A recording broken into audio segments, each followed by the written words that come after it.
Welcome to Pushback. I'm Aaron Maté. Joining me is Nicolai Petro. He is professor of politics at the University of Rhode Island, editor of Ukraine in Crisis, speaking to us now from Odessa, Ukraine.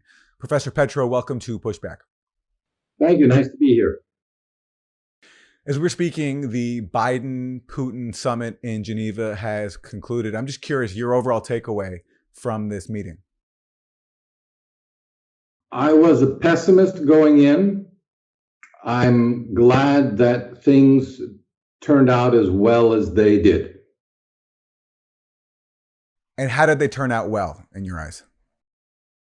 They turned out well because they set up the preconditions for what would be a fundamental change in the relationship, were all the things that were mentioned by the two participants realized. That fundamental change would be moving from viewing the relationship between the United States and Russia as a zero-sum relationship, where if one side wins, the other side has to lose, into the type of relationship that both countries could benefit from.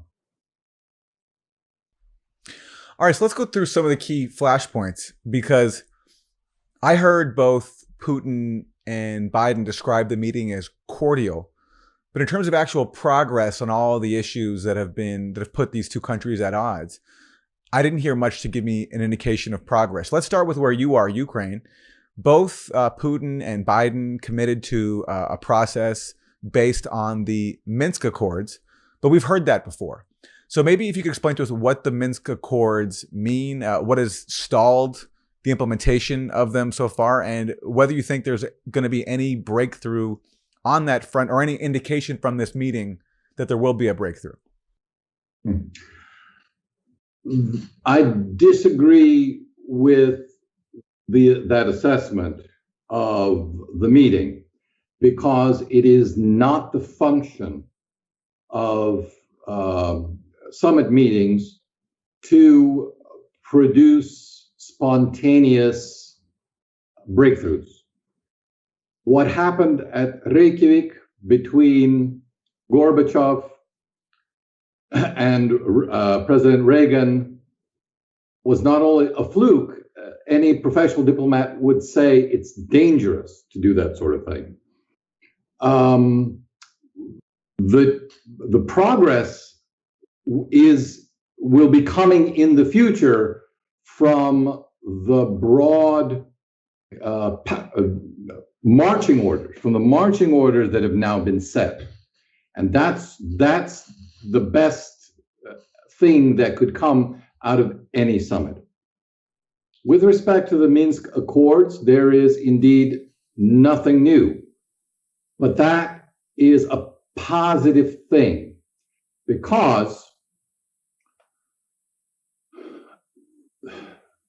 the Minsk Accords obligate Ukraine to enter into a direct negotiation with the rebel forces in eastern Ukraine. To the extent that they have been reaffirmed by the United States is in effect saying, this is what we want too. The Ukrainian position for the past several years has been that the Minsk Accords cannot be implemented, period, because we no longer agree with those terms. So to have the United States go on record and say that, no, these are the parameters of the agreement, and we're not talking about changing them, is in fact a clear signal to Ukraine that it needs to move forward on implementing the accord as signed. Okay, but answer me this. Is there not then a contradiction in U.S. policy? Because just recently there was this flare-up on the Ukraine-Russia border.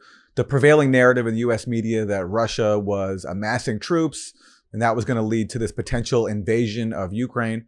What actually happened was, I think, a more complicated story, which is that with U.S. encouragement, the Ukrainian government ramped up its military campaigns in eastern Ukraine, including its troop presence. And so in that context, you can see Russia as responding. So you did have, if my reading of that flare-up is correct, you did have Biden encouraging an increasingly bellicose Ukrainian government in the same region where it's now saying we have to implement the Minsk Accord. So, I mean, first of all, assuming my assessment, I mean, is my assessment correct of what happened? And if so, do you see Biden now, by reaffirming Minsk, shifting away from that? There is no evidence to either confirm or deny that interpretation of events, namely that the Biden administration gave some sort of approval to a strategy that has indeed been talked about a lot in the past in the Ukrainian media, namely a military blitzkrieg in eastern Ukraine that would settle the issue once and for all before the Russians or anybody really could mobilize to prevent it. So we don't know what happened back then, but we know what they've talked about yesterday, and we know what those words and that commitment mean moving forward. There's been no walk back. There's been no difference of interpretation. There may be members of the mid-level bureaucracy in the United States who do not agree with that, who take the official Ukrainian position that the Minsk Accords need to be revisited, but we haven't heard from them yet. So right now, all we can actually say is the United States is committed to the fulfillment of the Minsk Accords as written. Okay, answer me this, and I'm not asking this rhetorically. I'm genuinely curious. Does Ukraine, the Zelensky government, in making major decisions, do you think it ever acts without U.S. approval, or at least tacit approval? That is an interesting question, because, and I say that now with a certain degree of uncertainty, whereas perhaps a month ago I would have answered that no, that couldn't happen. That that Ukraine is totally beholden in its policies to the dictates essentially of the United States, but it is administered through the mechanism of the G7 ambassadors group here. But the reason I think the Ukraine is moving away from that is because President Zelensky has given two singular interviews, noteworthy interviews, one to the Financial Times and one yesterday, in an effort to draw back some of the attention to Ukraine from the Geneva summit, to foreign correspondents. And in them, he laid out an entire list of grievances that Ukraine has with its Western partners, and how Ukraine really has the moral right to demand immediate membership in NATO. I don't think that's an exaggeration to say that that is essentially Zelensky's position. Secondly, that the IMF should be spending money and loaning money to Ukraine without any preconditions, because after all, as Zelensky said, it's Ukrainians dying for the defense of Europe's liberties. And Ukraine simply has to spend the money that it has first and foremost on its military and not on any other kind of reforms that the IMF may be interested in. So there is now a clear divergence of views, and the Zelensky administration has taken certain steps, such as the appointment of senior personnel in the area of anti-corruption. It's the Anti-Corruption Institutes, government institutes that have been set up here, and natural resources that have been publicly criticized by the G7. And Zelensky has said, well, you know, what am I getting for this? If I do what you say, you need to give me what I'm asking for. And my demands are simple: NATO and IMF funding. Minsk calls for Ukraine respecting some form of political autonomy for the eastern part of Ukraine, the part that has been resisting the US-backed coup since 2014. Is that a red line for the Ukrainian government and for the US, or do you see them coming around to respecting that?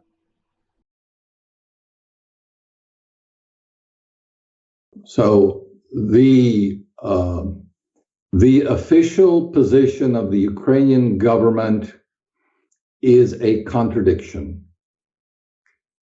On the one hand, it is publicly committed to the fulfillment of the Minsk Accords.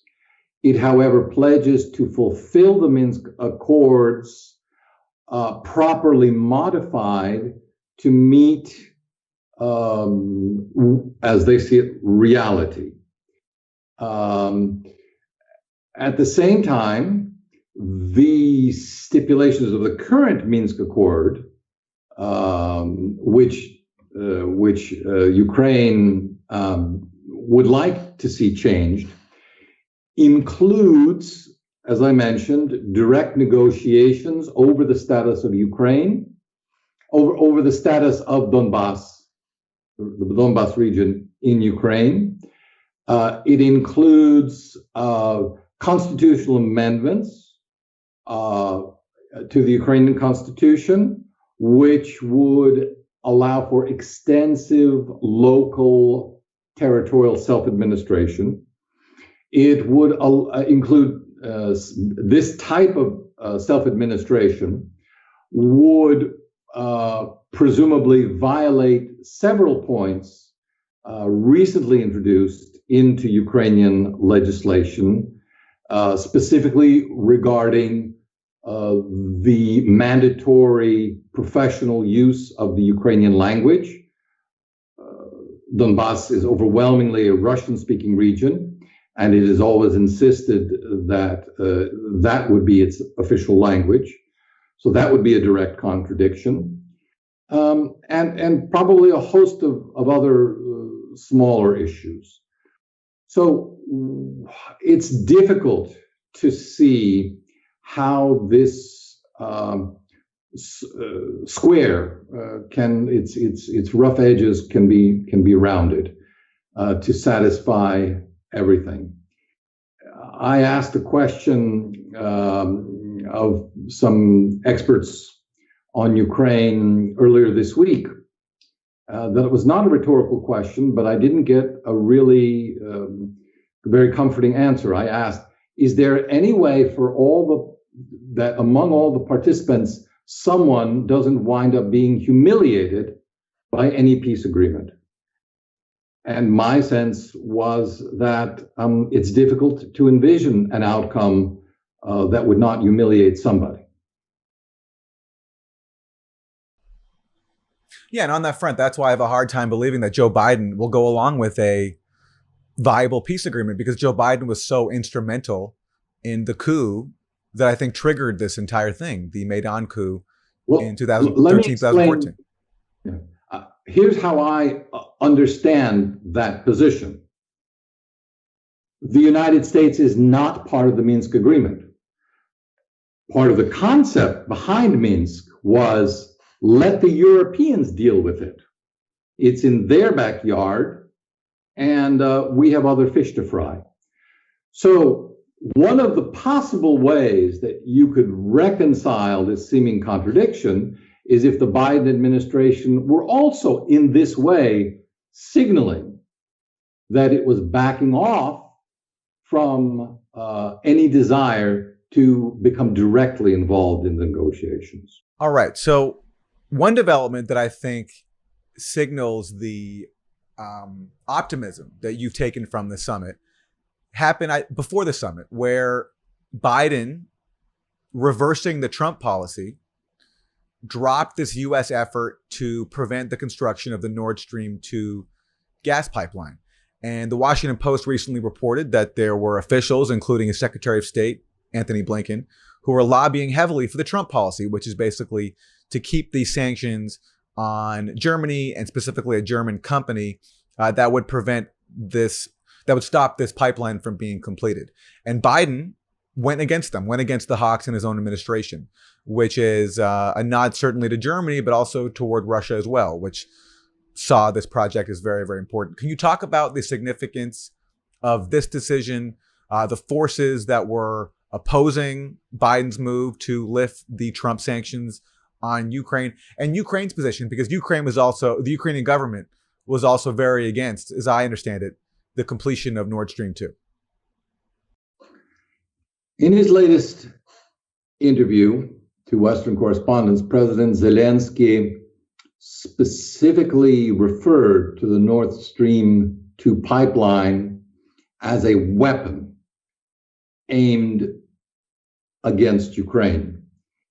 And that, in his view, it forms part of a slippery slope strategy that Russia is using to basically lull the West, the Europeans and the United States, into agreeing to the status quo being Crimea as part of Russia, Donbass as a non-threatening to European security, and therefore, why can't we all just make money and get along?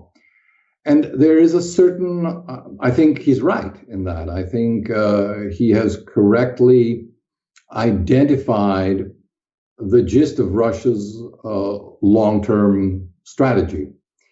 And I think it's a strategy that works for most Europeans and for some in the United States administration as well.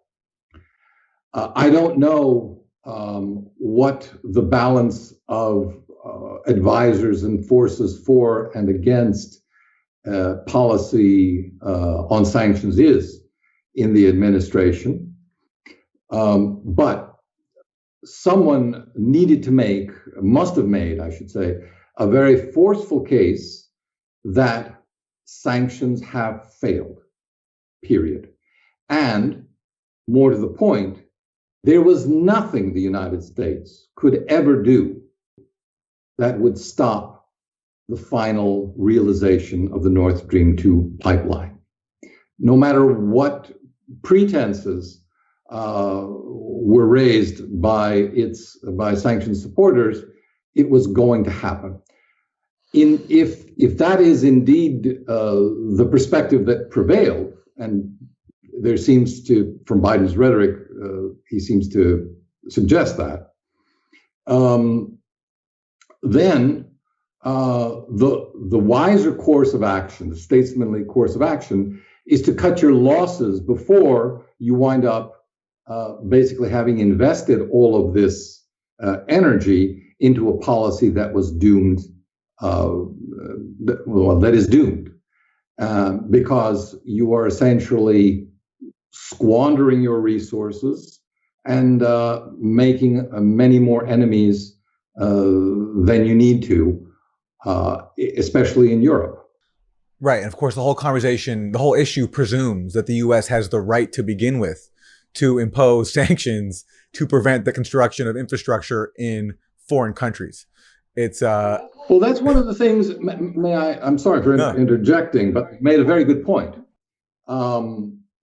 which is one that Putin made at his makes often, and one that he, as I read the tea leaves from a distance, that he believes Biden concurs with, and that is, we take public positions and we make moral statements, but at the end of the day, pragmatism must prevail. Pragmatism must prevail beyond any sense of moral outrage, because the consequences of allowing our emotions and our sense of self-righteousness to drive policy is simply too great. All right. So speaking of imperial hubris, Biden made a comment about Russia's supposed interference in other countries' elections. He said, his credibility worldwide shrinks. Let's get this straight. How would it be if the United States were viewed by the rest of the world as interfering with the elections directly of other countries and everybody knew it? What would it be like if we engaged in activities that he is engaged in? It diminishes the standing of a country that is desperately trying to make sure it maintains its standing as a major world power. And so it's not just what I do, it's what the actions that other countries take, in this case Russia, that are contrary to international norms. It's the price they pay. They are not able to dictate what happens in the world. There are other nations of significant consequence, i.e. the United States of America being one of them. I'm wondering if you can comment on how that comment from Biden would be perceived just in Russia and Ukraine alone, forgetting the rest of the world, where Russia in the 1990s, the heavy role of the U.S. in preserving the disastrous rule of Boris Yeltsin, with U.S. advisors even going over and helping to run his campaign. And then in Ukraine, where, Biden himself was involved, as we talked about a bit earlier, in the 2014 Maidan coup. Right.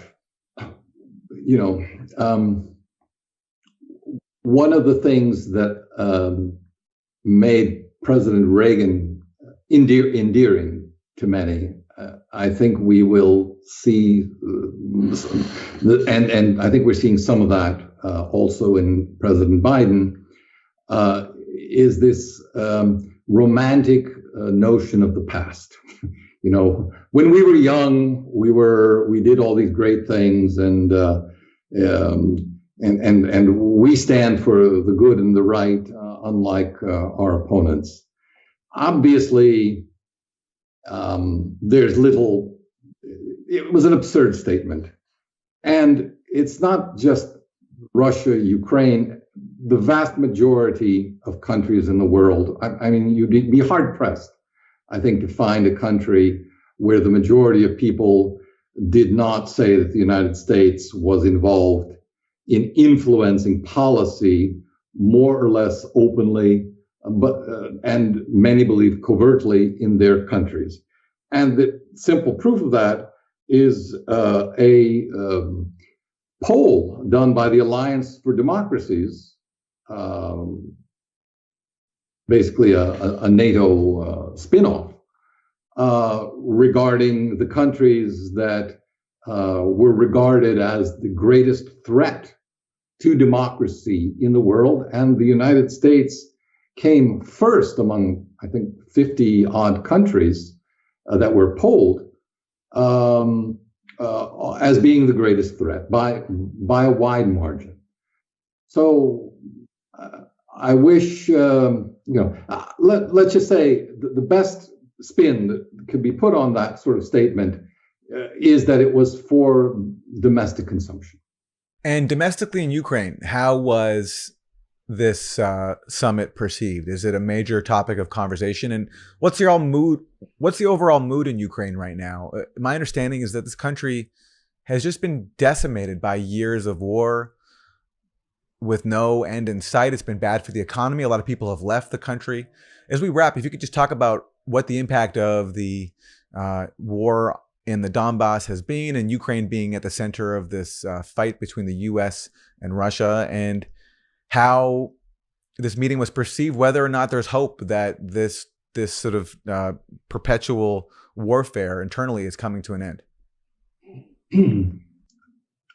It would be a mistake to think of most of Ukraine as being somehow ravaged by war. Of course, people know about the conflict. It appears in the news, and people would like it to end, but for very different reasons, often, or a combination of reasons. One that often comes up is because it is simply a factor that makes a foreign investment much less likely, even though in the major cities of Ukraine are in fact hundreds of miles from the front lines, and there is no perceptible impact of the war here in Odessa, for example. Nevertheless, the type of reporting about it and the fact that the conflict is ongoing dampens investor interest and investor confidence. And that's a problem. The reporting here is very polarized, if you can imagine, even more than in the United States. And I can say this because if you got, as you very rarely, but occasionally do get representatives of the point of view that, on the one hand, the more or less official point of view, Russia is the perpetual enemy of Ukraine and must be fought to the bitter end. And on the other side, we have to find a way to get along with Russia because it's not going anywhere and Ukraine isn't going anywhere. When those two sides meet on a television show or even in parliament, fisticuffs usually result. And by the way, didn't Zelensky only a few months ago shut down 3 major opposition media outlets, just ban them completely, yes. Which was cheered by the U.S. government? Yes, and but I should hasten to add that they continue to exist in the internet, on YouTube, especially if you use a VPN, which masks the fact that you are in Ukraine. There are a million ways to get around these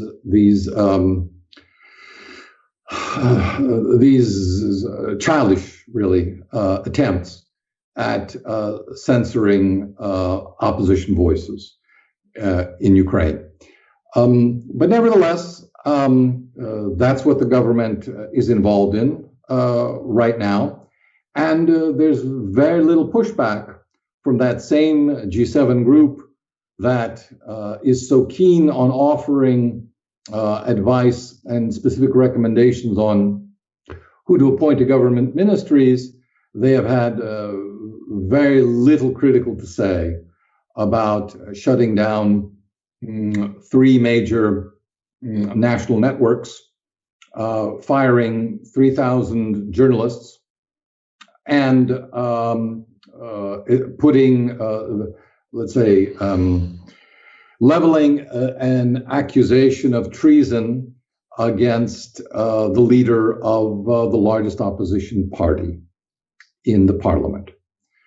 And that's unfortunate because I think it lends to a misperception among the Ukrainian elite that the West will back them in anything. And the danger of that is that they then do not really carefully consider their options with respect what the limits are of what they can realistically achieve, and how far they can go in terms of challenging Russia, but also how much support they will have in the West.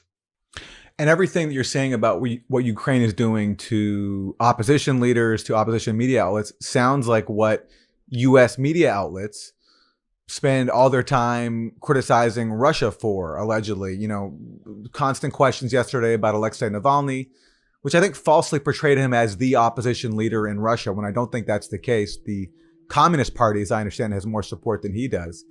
But did you see... Which is not saying much, by the way. Right. But do you see a contradiction there between, you know, obsessively focusing on Russia's alleged suppression of dissent? And certainly in Russia, there is, you know, state control over the media, especially television. Television is heavily skewed towards the government, but not saying anything about what's happening in Ukraine.